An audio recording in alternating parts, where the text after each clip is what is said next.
Hi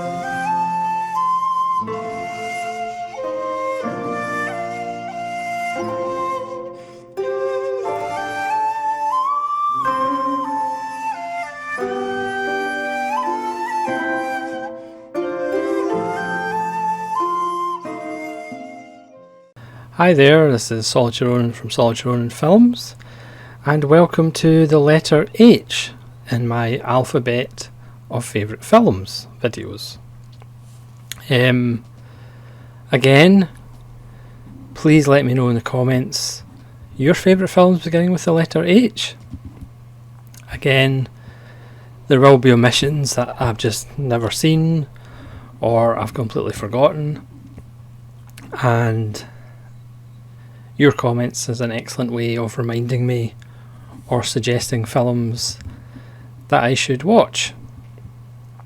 So for example, one of the H's that I still haven't seen, to my shame, is The Human Condition by Masaaki Kobayashi. The Arrow Academy 3-disc version is still in my backlog. SGS Films did an excellent review video on this. I'll leave a link below so you can go check that out. It's a spoiler free review, and it really gives you an excellent overview of this film that I really should have seen by now. So that's an example of a film that isn't in my H's. Another one might be Herzog's Heart of Glass, which I haven't seen for a while and I need to rewatch. Again, the whole point of these videos, apart from to get ideas from yourselves about what films I should watch, is also to kind of build this shortlist from which I will hope to do like a top 150, 200 films at some point. So let's start. I did kind of get a little bit carried away with the letter H, so please bear with me. This might take a wee while. Again, I'm trying to keep it as brief as possible and not talk too much nonsense about each film. The first one is La Haine, Matthew Kassovitz directing debut from 1995. This is a nice steelbook edition. This film is about the inner city in France, with disillusioned youth who are tired and fed up after another police beating of one of their friends, and a policeman's gun goes missing, and you can really feel the tension and the kind of powder keg atmosphere in the film. It's got a great score. It's shot in black and white. There's a real anger to it. It kind of introduced us to Vincent Cassel. It's an incendiary piece of work. It's got a fantastic ending. It even has room for a reverse zoom dolly. There's also a little nod to Scarface. It's just full of life and full of energy.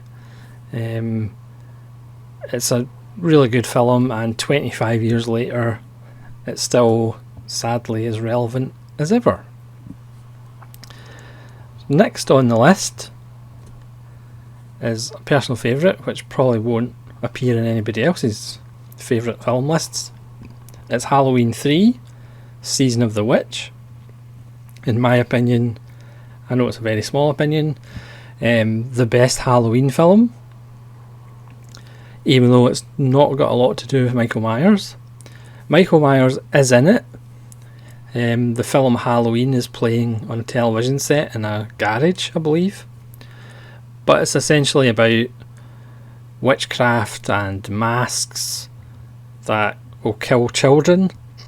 There's actually dead kids in it, which you don't get too often in films these days. This is a nice Scream Factory Blu-ray edition. It's just a wonderful little film, starring the wonderful Tom Atkins, who is every B-movie fan's one of his favourite actors. I did a random review of this. I'm not going to do the theme tune again. That was embarrassing the first time. That's Halloween 3. Next on the list is Hanabi by Takeshi Kitano. It might not necessarily be my favourite Kitano, that's probably Sonatine, but it's not far off it.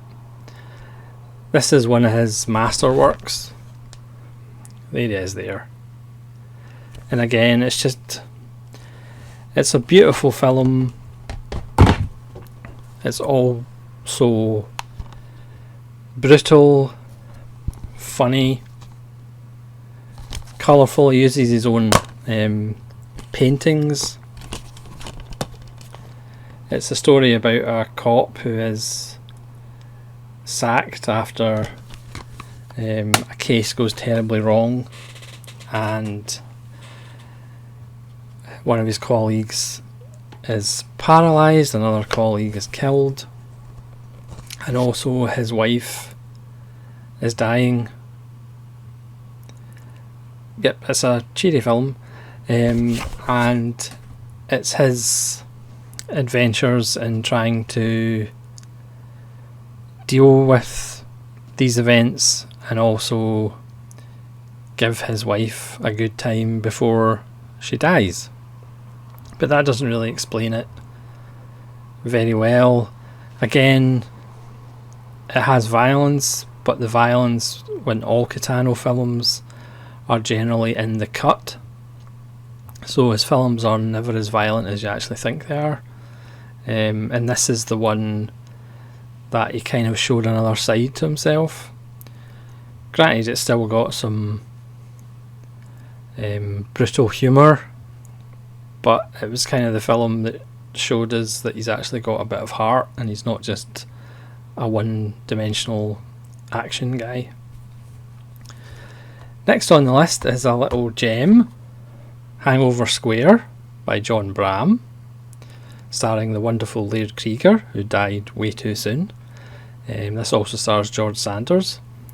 It's a psychological thriller about a musician who blacks out and may or may not commit murders while he's blacked out. It's got an amazing score. Laird Krieger, again, I've done a video on Laird Krieger. He was an actor that was well ahead of his time, and he had such a great career ahead of him, but tragically died way too early. But this one and The Lodger, which is the best Jack the Ripper film ever made, you should try and check out, because his performance is just so ahead of the game. Again, I bought Hangover Square and The Lodger really for George Sanders, because I love George Sanders. But then Laird Krieger is just hypnotic and he just takes over the screen. That's Hangover Square. Next on the list, again, this has appeared in a double take video that I did. This is Takashi Miike's Happiness of the Katakuris,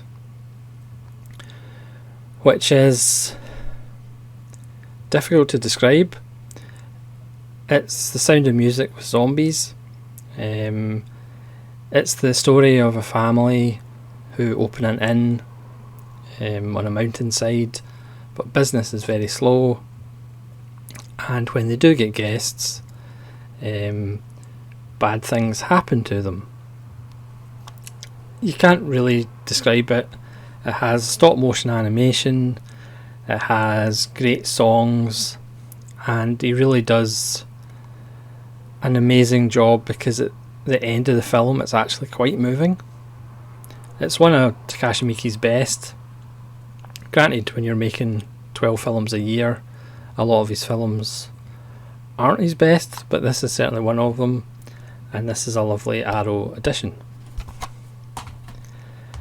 Next on the list is Hard Boiled it's not John Woo's best Hong Kong film. That's The Killer. But Hard Boiled was seen as his audition for Hollywood, even though none of his Hollywood films have come close to his Hong Kong actioners. I remember seeing this in the cinema in 1992, and I remember reading that it had this huge body count, and you would lose count after the first 10 minutes, and I was like, yeah, right. And then of course the tea house scene happens in the first 15 minutes of the film, and it's one of those rare films that was literally jaw-dropping. The opening scene in the tea house is just gobsmacking, and the climax in the hospital. I mean, most action films, the climax is maybe 10-15 minutes. This one's like 45 minutes long. It's everything you want in classic John Woo. It's got ridiculous bullet ballet. It's got that undercurrent of homosexuality. It's got the wonderful hero's completely asexual relationship with his girlfriend. You know, he kisses her on the forehead all the time. It's got babies. What more could you want? It's just huge fun. Chow Yun-fat and Tony Leung are just fantastic. Again, perhaps not his best film, but I mean, I know lazy journalists will say a film is a blast, but literally Hard Boiled is a blast. Next on the list, slightly different, Harakiri, strange enough by Masaki Kobayashi, of Human Condition. This is the Eureka Masters of Cinema, and this is the Criterion DVD. This has got a brilliant performance by Tatsuya Nakadai, the third great Japanese actor, and it's Kobayashi's first period film, and he essentially dissects the kind of amorality and pompousness of the Bushido and the Samurai Code. It is just a fantastic film. It's beautifully framed. Compositions are fantastic. Takashi Miike did a colour remake, which was okay, but fairly unnecessary, really.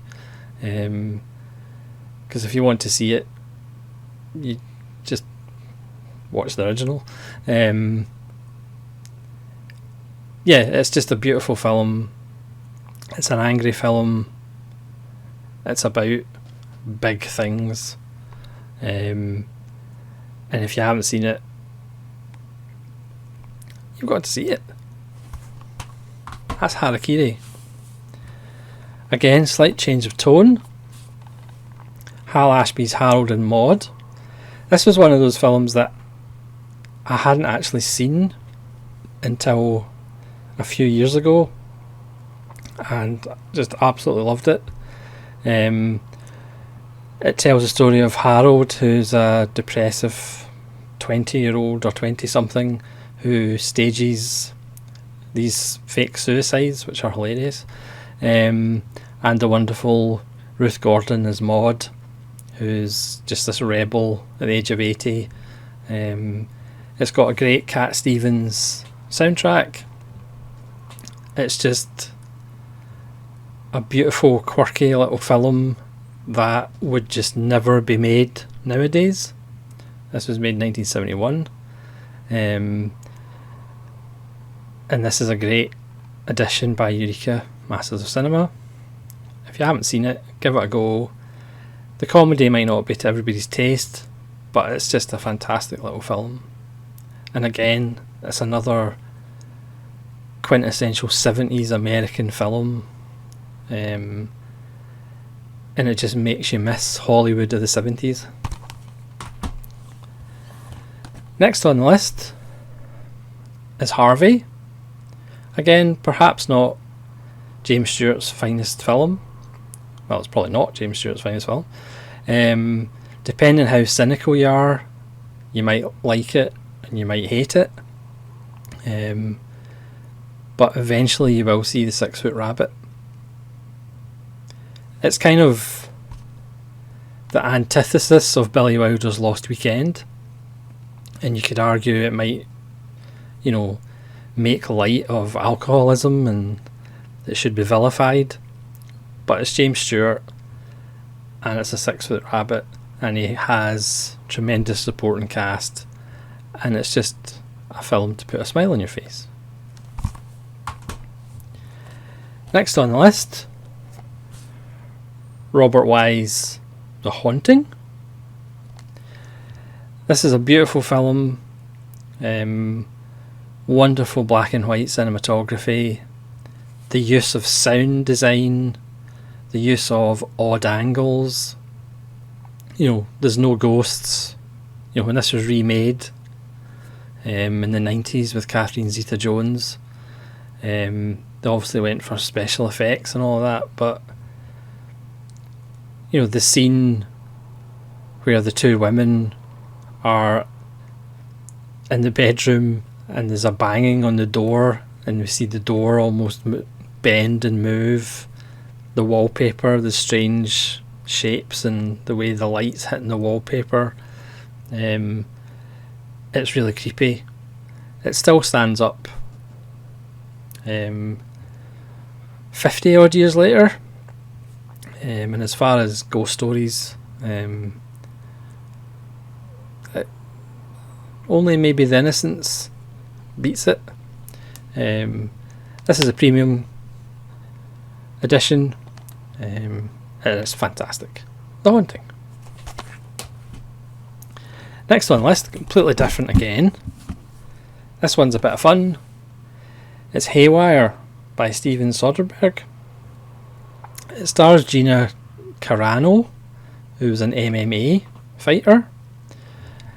And it's got an all-star cast who she pretty much just spends the whole film beating up.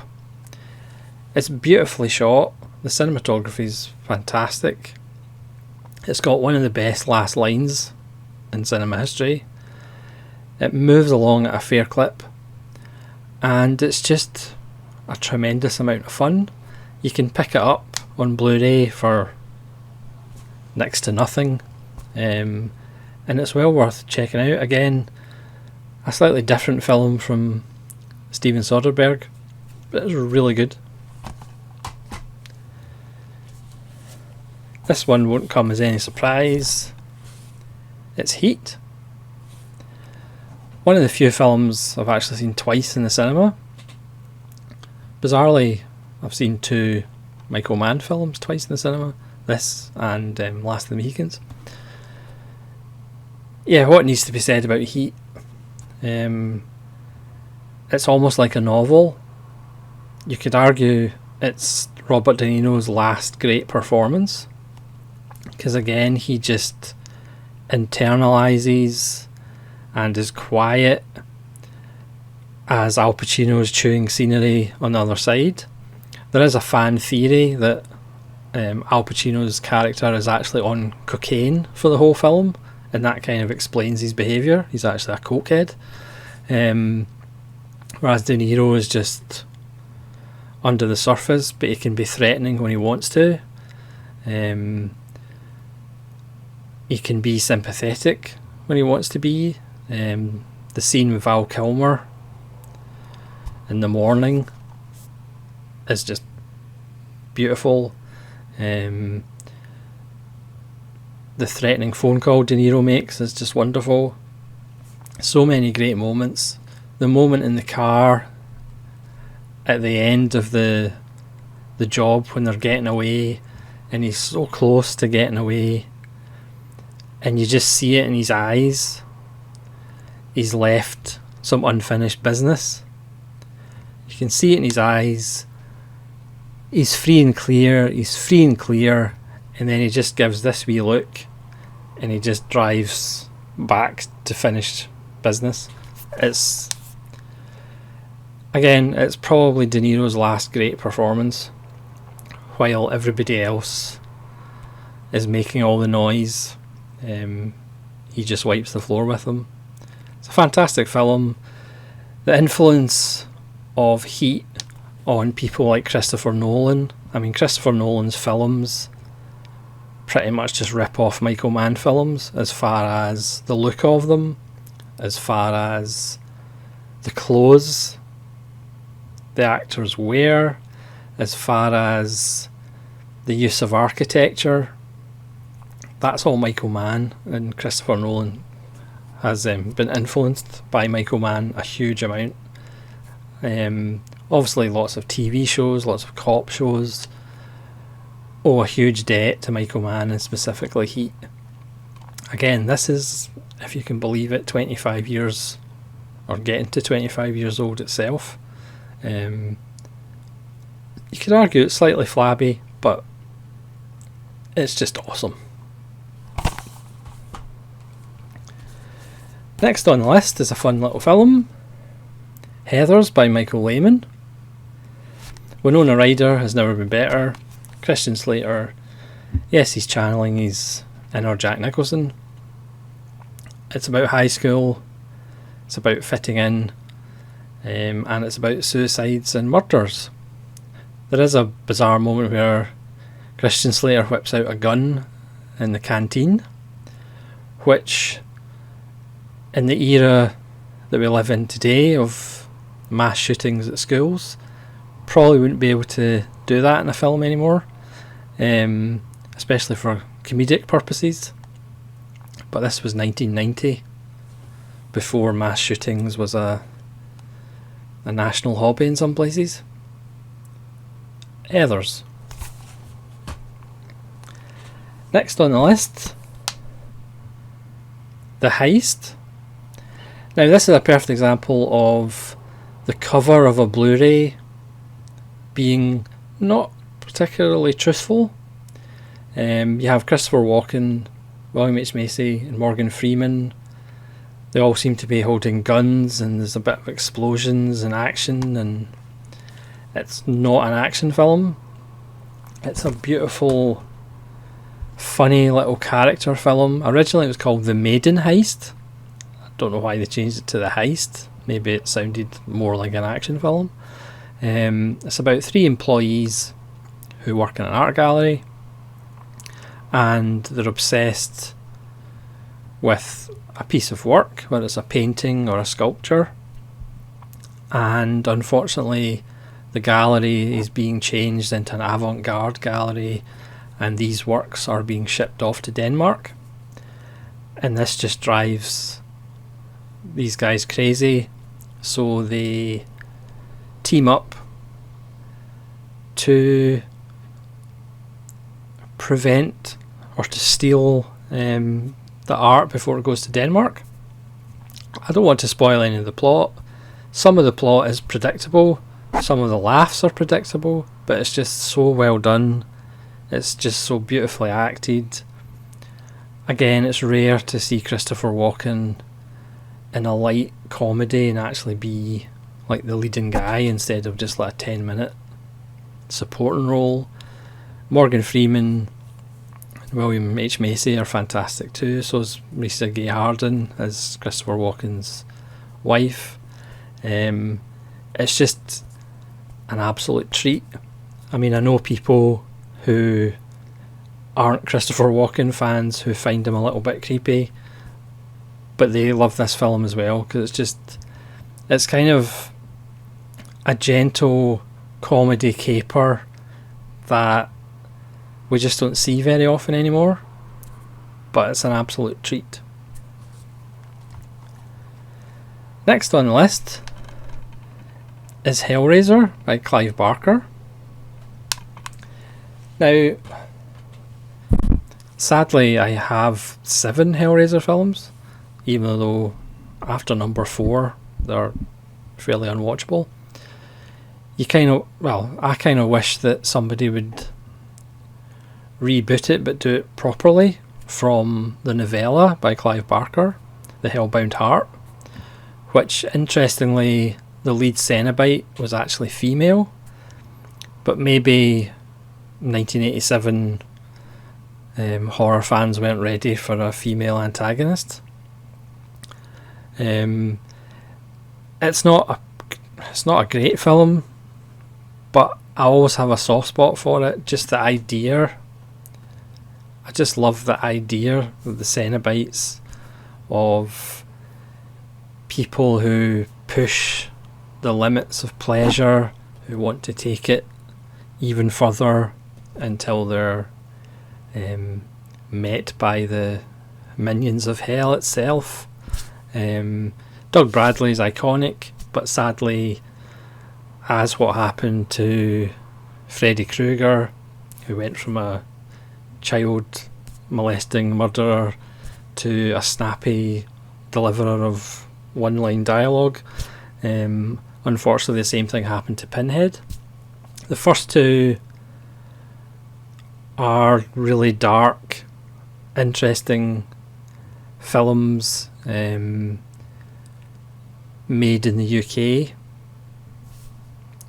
whereas the third one, they moved the production to, I think it was North Carolina, and it became more Hollywoodized, which isn't really a word, and it became like the Nightmare on Elm Street franchise, and Pinhead became Freddy Krueger.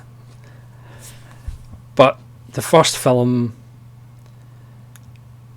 is really creepy. Andy Robinson, who obviously was in Dirty Harry, gives a really creepy performance, a dual performance, and Doug Bradley's fantastic. The kind of birth of Frank scene from death is just still amazing, still nasty and creepy and horrible. I've always got a soft spot for Hellraiser. I doubt very much it's going to finish in my top 150 or 200. I can pretty much say it's not, but I still have a soft spot for it. I think we're about halfway there. Bear with me. Next on the list is Henry, Portrait of a Serial Killer. Again, this isn't a film. There's Michael Rooker with John McNaughton playing around. What a great sense of humour. It's not an enjoyable film. It's not a film that I watch every Saturday night, because if you do, there's probably something wrong with you. But in the era of Silence of the Lambs and the Hannibal Lecter suave, sophisticated serial killer, Henry, which was based on a real serial killer, Henry Lee Lucas, it's kind of the antithesis of Hannibal Lecter's erudite, intelligent killer. This is a working class, never kills in the same way, just dead-eyed, empty stare of Michael Rooker. He gives a monumental performance. How he actually got work after this, I'm not quite sure. It's low budget, it's dirty, it's creepy, and it's utterly compelling and truthful, and it's a really, really good film that you won't watch very often. Quite rightly. Next on the list is, strange enough, something different. It's Here Comes Mr. Jordan from 1941. This is the film that Warren Beatty made the remake of Heaven Can Wait in the 70s, which wasn't a remake of Heaven Can Wait, the Ernst Lubitsch film from the 40s. It was a remake of Here Comes Mr. Jordan. Instead of American football player in Warren Beatty's film. Robert Montgomery is a boxer in this one, and Claude Rains is the conduit between heaven and earth as he tries to find him a different body because they've made a mistake and he shouldn't have actually died. It's just an absolute joy. Again, it will put a smile on your face. I'm sure everybody's seen it. If you haven't, this is an awesome Criterion release and it's well worth getting. Here comes Mr. Jordan. Next on the list is The Hidden, which is just pure hokum, but it's so much fun. In the UK, this is getting an HMV Premium Collection release. It's actually out on Monday. I've accidentally pre-ordered it. This stars Michael Nouri, who's an LA cop who's baffled when seemingly normal people without criminal records start going on crime sprees. They perform bank robberies and murders, and this baffles the police. So an FBI agent turns up, played by Kyle MacLachlan, and it appears he's been on the hunt for whoever is causing these crime sprees. I'm not going to go into too much detail, apart from not everything is what it appears to be, and it's just an absolute, I was going to say blast, we're back to John Woo. It's just tremendous fun, and there's certainly a lot worse ways to spend an hour and a half. That's The Hidden. Next on the list is Akira Kurosawa's Hidden Fortress. This is not my favourite Kurosawa. It's not his best film, but it's still a tremendous amount of fun. It's about two thieves who spend most of the film bickering, and they get involved with a strong-willed princess and a powerful general as they try to escape the Empire's evil clutches with stolen gold, and they just get into scrapes and adventures. It's a great performance by Toshiro Mifune as usual, and dynamic camera work and masterful shot composition by Kurosawa, and it's arguably one of his funniest films. It's pure entertainment. The Hidden Fortress, and it might have influenced somebody. Next on the list is another Kurosawa film, not that I'm biased, but it's completely different. It's High and Low. This is a really interesting film from 1963. It's kind of shot in two halves, and the first half is essentially in a room. But because Kurosawa is just such a virtuoso at composition, at framing of characters within the shot, and their relationship with each other, and their relationship in the frame, he makes the first 45 minutes riveting, even though it's in a room. Toshiro Mifune is probably his most reserved in a Kurosawa film. Sometimes you could argue he occasionally overacted a little bit, but he's actually reserved in this. He plays a guy who thinks his son has been kidnapped, but it's actually somebody's son who works for him has been kidnapped, and he's in the middle of a business deal, and whether he pays the ransom or not. Then the second half is more a police procedural, and it kind of shifts in tone, and there's a bit more action. It's an interesting film. It's one of Kurosawa's best contemporary works. Obviously not quite Akira or Stray Dog, but it's excellent, and again, it's kind of a blueprint of how to make, you know, scenes in a room still riveting. Again, this is Criterion Blu-ray, well worth checking out because it's awesome. Next on the list, His Girl Friday. This is the definitive version of the front page. You actually get the 1931 edition of the front page. Even Billy Wilder did a version with Walter Matthau and Jack Lemmon, and as much as I love those three, you're never going to do better than His Girl Friday. Cary Grant and Rosalind Russell are just fantastic. Their chemistry together, the script is just machine gun fast. It's just an absolute blast. Howard Hawks, one of his finest films. It's literally perfect, and it definitely will be in my top 150. That's His Girl Friday, again, Criterion. Next on the list is a very special film. It's very special. It's The Holy Mountain by Alejandro Jodorowsky. If you've never seen The Holy Mountain, you're in for an experience.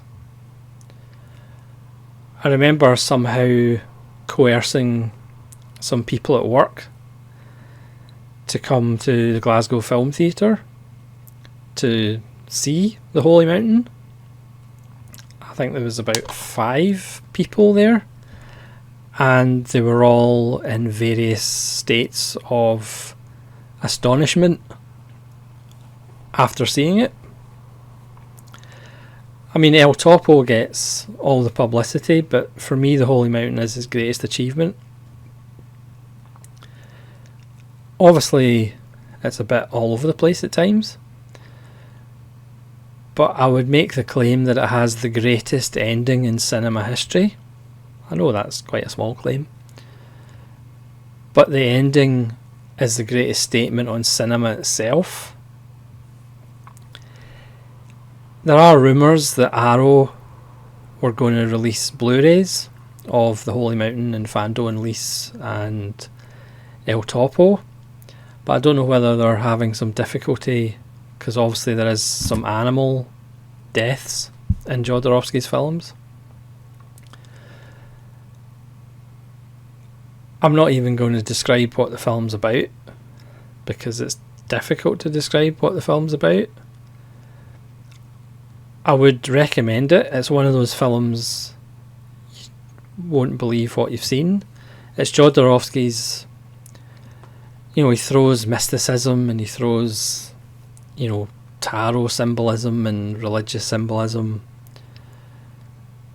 but he also somehow creates this alchemy, and he shows you images that are just breathtaking, that will make you laugh or cry or feel nauseous all at the same time. And like I say, the ending is just astounding. That's The Holy Mountain. Next on the list, my favourite David Mamet, Homicide, starring Joe Mantegna and William H. Macy. This is one of the greatest American films on the subject of race. This stars Joe Mantegna as a homicide cop, strangely enough, and he gets embroiled in 2 cases at once. One is the big glamorous case, and the other is a case of an old Jewish lady who is killed in her neighbourhood shop, and he gets brought in by the local powerful people, and he gets embroiled. It's about identity, it's about who you actually are, whether your culture trumps your job, where your allegiances lie, all with Mamet's just wonderful dialogue. It's just phenomenal. Again, it's got a brilliant ending. If you're looking for a traditional cops and robbers film, this isn't it. I think I remember recommending it to somebody and they were extremely disappointed with it just because it wasn't a cop movie. It's not Bad Boys. Yeah, it's phenomenal. Again, this is on Criterion DVD. Hopefully they'll release it in Blu-ray at some point because it really deserves more exposure. It's from 1991, and it's spectacularly good. Homicide. Even though obviously it's Mamet, so it is a bit sweary. Next, we're getting there, honest, is Hopscotch by Ronald Neame, starring the wonderful Walter Matthau, Glenda Jackson and Ned Beatty, from 1980. This is just a wonderful caper film about an FBI agent who says he's going to print his memoirs, publish his memoirs, and the CIA, in the shape of Ned Beatty, and the KGB in the shape of Herbert Lom, both want dibs. It's just an absolute joy. Again, it's not about the meaning of life, it's just such fun. Even though whenever it was in television, they obviously must have cut it because Ned Beatty does go a bit sweary in it. Glenda Jackson's wonderful and Walter Matthau is just spectacularly good as always. That's Hopscotch. It's a wonderful film for a Sunday afternoon. Here's another film for probably a Sunday afternoon. The Horse's Mouth with Alec Guinness. Again, strangely enough, directed by Ronald Neame. I did a random review of this a long time ago as well. For me, it's one of the greatest films about the portrait of an artist, what makes an artist tick. Alec Guinness wrote the script himself and gives just a wonderful performance. At times he's annoying and frustrating, and he's kind of annoying and frustrating to the people around him as well. So as an audience, you're immediately pulled into his world because you like him, but again, at times he can be a bit of an arse. But it's just such a good film. It's got a great score. And again, I think this is in Criterion, but it's just in DVD. It's something that maybe Indicator or Arrow Academy or Criterion could actually release in Blu-ray. It's in colour, and the scenes where he's painting that are really quite beautiful. That's The Horse's Mouth. Try and check it out. I think you can pick it up relatively cheap. Next on the list are two fun ones. It's Hot Shots and Hot Shots Part 2. These perhaps aren't as good as the Naked Gun films because they don't have Leslie Nielsen. And let's be honest, Charlie Sheen is not Leslie Nielsen. They do have Lloyd Bridges though, who is just fantastic. I'm one of those bizarre people that have never actually seen Top Gun. Don't ask me why, but I've just never seen Top Gun. But there's no need to because I've got Hot Shots. And then Hot Shots Part 2 essentially is Rambo First Blood Part 2.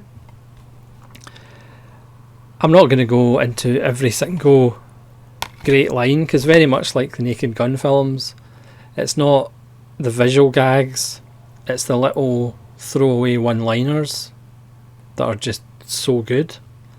Yeah, there's not much to say. They're just fantastic. Let me know in the comments below if you agree.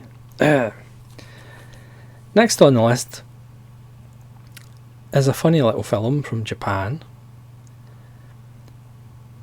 It's starting with the letter H. You'll probably guess what it is.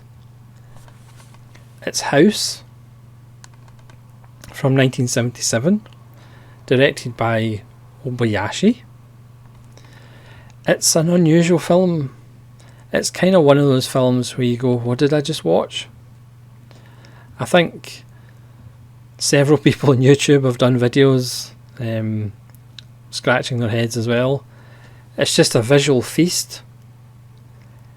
It's almost like if Senjin Suzuki did a horror film, but it's not really completely a horror film. It's an odd film. I'm not sure it will actually make my final list, but it's certainly worth having and worth seeing. And again, please let me know what you think of it. House. Next, I've got Homicide. I might as well have House of Games by David Mamet. This is the Blu-ray, Region A Blu-ray. This is Mamet's debut, where everything isn't as it seems. First time I saw it, it blew me away. I just absolutely adore this film. Lindsay Krause and Joe Mantegna. It's all about the con. Ricky Jay, the late great Ricky Jay, Mike Nussbaum, JT Walsh is in it. Again, I'm not going to talk about the plot. Just, if you've never seen it, you're in for a treat. Again, quite a sweary treat, but a treat all the same. David Mamet's House of Games from 1987. So House of Games, Homicide, awesome. Next is a film that I have loved for a long time, and thankfully has actually got a Blu-ray release relatively recently. It's Richard Lester's wonderful How I Won the War. This is the Kino Lorber Region A, which I just had to get. And then quite recently, a Region B Blu-ray from BFI. This is just a seminal film. This is an anti-war film. I think that's how Richard Lester described it. It's my favourite. It's my third favourite war film, even though favourite is a bit of a strange term for war films. It's farcical. It's bitter. It's quite moving. Nazarene Productions did a good video on it, and I'll leave a link for that. I think it was one of my first random reviews. It's just because for years nobody really talked about it, and it's good that it's getting a bit more exposure because it's just so brilliant. It stars Roy Kinnear, Michael Crawford, John Lennon. It has so many good points in it. It's the story of a platoon that is told to go into behind enemy lines to create a cricket pitch. It's that ridiculous, but there's just so many great ideas in it. You could argue they perhaps don't always work, but it's just sensationally good, and for me it just gets better every time you watch it. It's just one of those films that just gets better over time, and hopefully it will get more exposure. How I Won the War.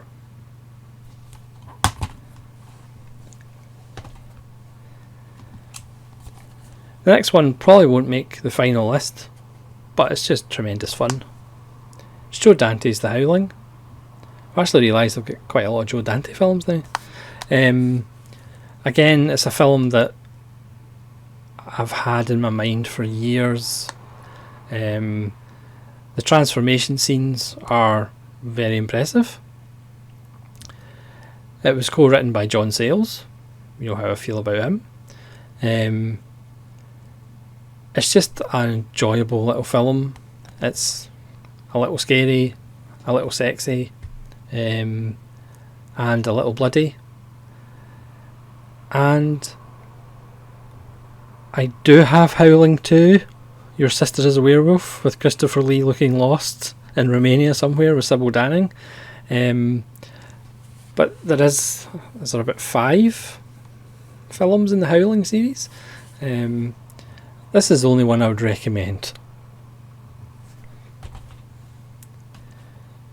Just 2 left, you'll be glad to know. Next is one of the Coen brothers' most underappreciated films, I think. It's The Hudsucker Proxy, for kids.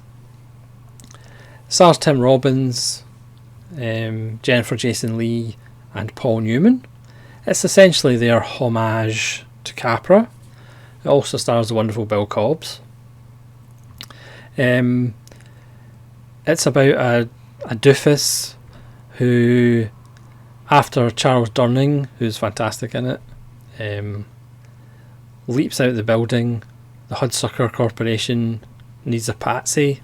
They're going to sell their stock low and then buy, but obviously things don't work out, and Tim Robbins invents a dingus, for kids, that ends up being a huge success.